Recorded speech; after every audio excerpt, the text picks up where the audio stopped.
জীবনযুদ্ধে হার না মানা আগুন পাখি আমি, ঝলসে গেলেও আবারও ফিরে উঠতে আমি জানি। লড়াই করতে করতে যখন আমি ক্লান্ত হয়ে পড়ি, আমার বাঁচার অক্সিজেন তখন এই যে সবুজ গাছগাছালি, এদের পেয়েই মুক্ত আমি, মুক্ত বিহঙ্গিনী। এদের সাথেই থাকতে আমার ভালো লাগে জানি। এরাই মোর প্রেরণা বাঁচার, মোর জীবনের সঙ্গী। মরুভূমির এক ফোঁটা জল, চাতকের বৃষ্টির পানি। এরাই আমার শান্তির জায়গা, আমার কাকুতি। এদের নিয়েই জীবন কাটুক, এটুকুই আকুতি। হ্যালো ফ্রেন্ডস, ওয়েলকাম টু সবুজায়নের পথে। আশা করি আপনারা সবাই ভালো আছেন, আমিও ভালো আছি। আজ একটু অন্যরকমভাবেই শুরুটা করলাম, জানি না আপনাদের কেমন লাগবে। তবে আমার হঠাৎই আজ এই কবিতাটার কথা মনে পড়ে গেল, অর্থাৎ এই ভয়েস দিতে দিতেই এই কবিতাটা আমার মনে হয়ে গেল, তাই আমি এটা দিয়ে ফেললাম। এই যে গাছগুলো দেখছেন না, কি সুন্দর ফল ফুল সবজিতে ভরপুর। আমার না এগুলো দেখলেই মন প্রাণটা ভীষণ আনন্দিত হয়। এগুলো নিয়েই আমি আমার জীবনের সবটুকু সময় যেন কাটিয়ে দিতে পারলেই খুব ভালো থাকি। এই যে দেখুন, নিজের হাতে যখন একটা ছোট্ট দানা ফেললাম, এই ধুতরার দানাটার কথাই বলুন না, কি সুন্দর ছোট চারা গাছটা বেরিয়েছে। তো 4-5 দিনই হলো আমি ধুতরার ফলটা এখানে ফেলেছিলাম, দেখেছেন কত সুন্দর চারাটা বেরিয়েছে। অ্যালোভেরাটাকেও এইমাত্রই বসিয়েছি।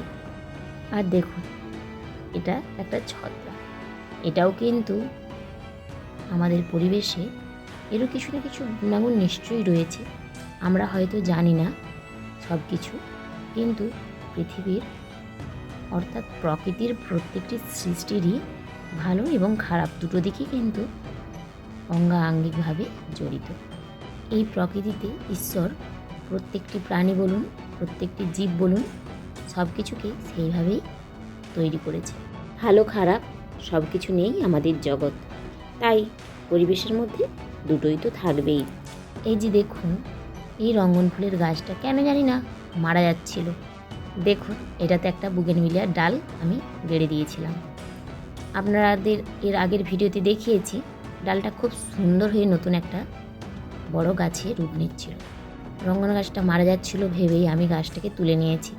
এখন দেখছি গাছটা আবারও বেঁচে উঠছে। গরম পড়লেও এখনও দেখুন ডালিয়াগুলো কিন্তু খুব সুন্দর ফুটছে আমার ছোট্ট ছোট টবে। এর এই উজ্জ্বল লাল রঙটা দেখলেই না মনটা ভালো হয়ে যায়। আর সজনে ডাঁটার কথাটা তো নাই বা বললাম, ওটা তো আপনারা দেখতেই পাচ্ছেন, গাছ ভর্তি ডাঁটা। এদিকে এই গরমে দোপাটিগুলোও দেখছেন, সারা বছর কিন্তু ফোটে এই ফুল। আপনাদের যাদের বাগান করার খুব ইচ্ছে, ফুল ভালোবাসেন, অথচ ফুলের গাছ কেনার মতো সুযোগ নেই, তারা এই দোপাটিটা লাগাতেই পারেন বাড়ির পাশে। আপনাকে সারা বছর প্রচুর ফুল দেবে। আমার বাগানে সেই আগের বছর থেকে এই দোপাটি এবং ওই যে চেরি গাঁদা, ওই দুটো কিন্তু সমানভাবেই ফুল দিয়ে চলেছে। না বলছি না একটা গাছই ফুল দিচ্ছে, বারবার আমি দোপাটি ফুলের বীজগুলো ওর গোড়াতে ফেলে দেই এবং তা থেকে নতুন চারা হয়ে আবারও ফুল ফোটে। আবারও তার বীজটা ফেলে দিই, সেটা থেকে আবারও নতুন চারা হয়, আবার তাতে ফুল ফোটে। এইভাবেই সারা বছরই হচ্ছে। এখানে একটা জিনিস আপনাদের দেখাই, এই যে টবটার মধ্যে পেপার চাপা দেওয়া রয়েছে, এখানে কি রয়েছে জানেন? এখানে যত সবজির খোসা, কাগজ সব কিছুই দেওয়া রয়েছে, কাপড়ের টুকরো। এর ওপর অল্প করে মাটি দিয়েই আমি বসিয়ে দেব যে কোনো গাছ। ওভাবেই আপনারাও টব তৈরি করে নিতে পারেন।